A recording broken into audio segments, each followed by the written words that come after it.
मेरे प्यारे साथियों, क्या आपने कभी सोचा है कि जिस इंसान के साथ आप 7 फेरे लेकर पूरी जिंदगी बिताने की कसम खाते हैं और वही इंसान आपकी आखिरी सांस की वजह बन जाए।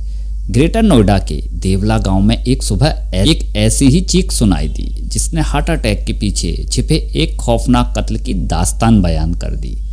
तो नमस्कार मेरे प्यारे साथियों, स्वागत है आपका आपके अपने YouTube चैनल आपकी जिज्ञासा में और मैं हूं स्वतंत्र।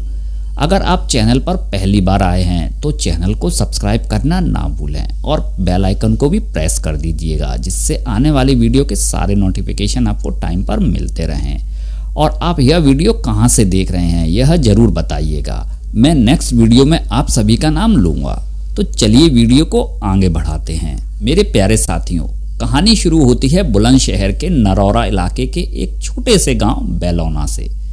यहाँ रहता था 33 साल का विजय, जो एक सीधा साधा मेहनती इंसान था।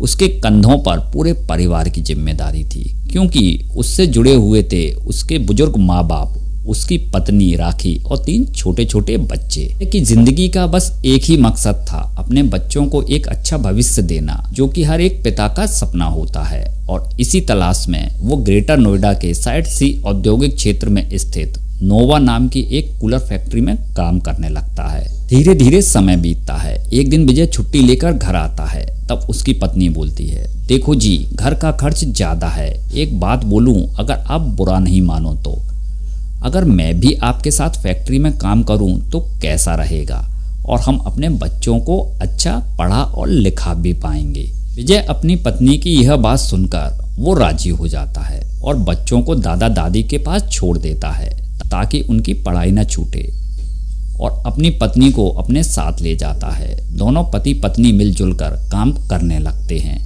विजय जो होता है वो एक किराए के घर में रहता था। मेरे प्यारे साथियों, अब कहानी में एंट्री होती है गुरदीप की। गुरदीप जो सीतापुर के पिचपरिया पिसावा का रहने वाला था।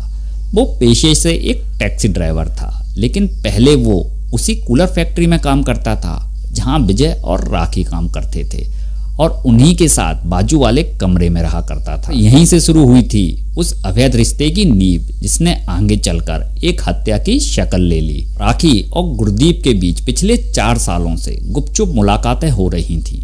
विजय को थोड़ा बहुत शक तो था, लेकिन वो अपने परिवार को टूटने से बचाना चाहता था।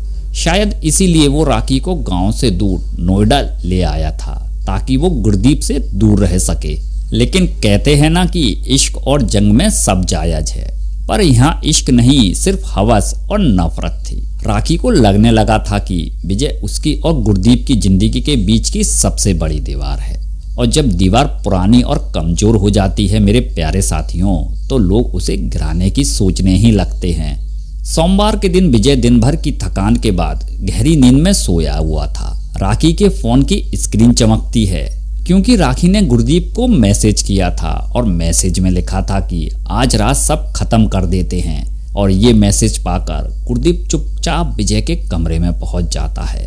और सबसे बड़ी बात मेरे प्यारे साथियों, कि राखी ने पहले से ही दरवाजा खोलकर रखा हुआ था, और कमरे में पहुंचकर गुरदीप ने विजय के पैर पकड़े और राखी ने अपने गले से वही दुपट्टा उतारा जिसे समाज के सामने वो अपनी इज्जत मानती थी। इस दुपट्टे को विजय के गले में डाल दिया गया और पूरी दम से उसका गला घोंटने लगते हैं दोनों के दोनों। और चंद मिनटों का संघर्ष और फिर विजय का शरीर शांत हो जाता है। एक मेहनती पिता, एक बेटा और एक पति अब महज एक लाश बन चुका था। और हत्या करने के बाद गुरदीप वहां से चला जाता है जैसे कुछ हुआ ही ना हो।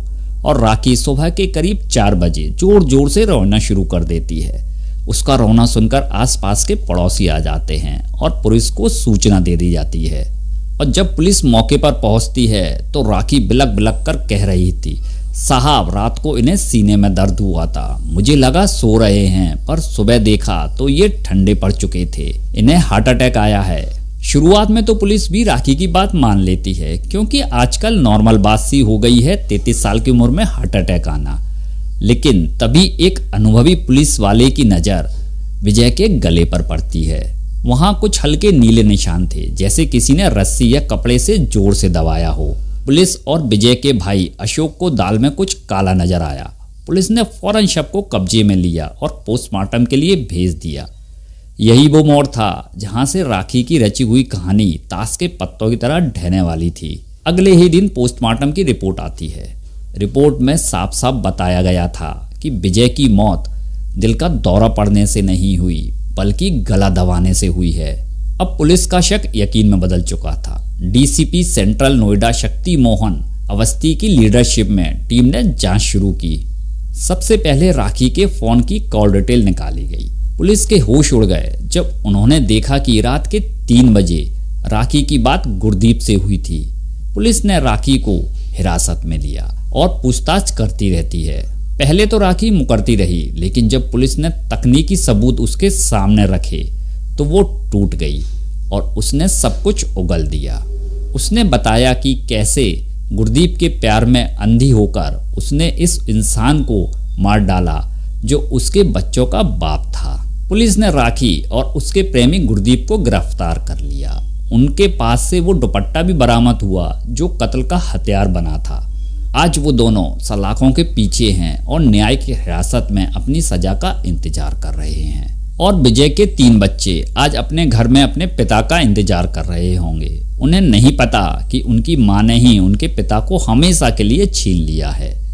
मेरे प्यारे साथियों, ये कहानी का सुनाने का उद्देश्य मेरा सिर्फ और सिर्फ इतना है कि आप जागरूक रहें और ये बताना है कि हमारा समाज किस दिशा की ओर बढ़ता जा रहा है। अगर मैं अपनी राय दूं तो मेरे प्यारे साथियों, जान से मारना किसी बात का हल नहीं होता है। बड़ी से बड़ी प्रॉब्लम या समस्या का हल बैठकर या बात कर कर किया जा सकता है। अगर राखी चाहती तो तलाक लेकर गुरदीप के साथ दोबारा शादी करके रह सकती थी, लेकिन उसने ऐसा बिल्कुल भी नहीं किया, जो कि गलत था। आपको क्या लगता है? अपने विचार हमारे साथ साझा करिए। कमेंट बॉक्स खुला हुआ है। अगर आपको यह एपिसोड पसंद आया हो तो इसे शेयर करना ना भूलें। सतर्क रहें, सुरक्षित रहें। धन्यवाद।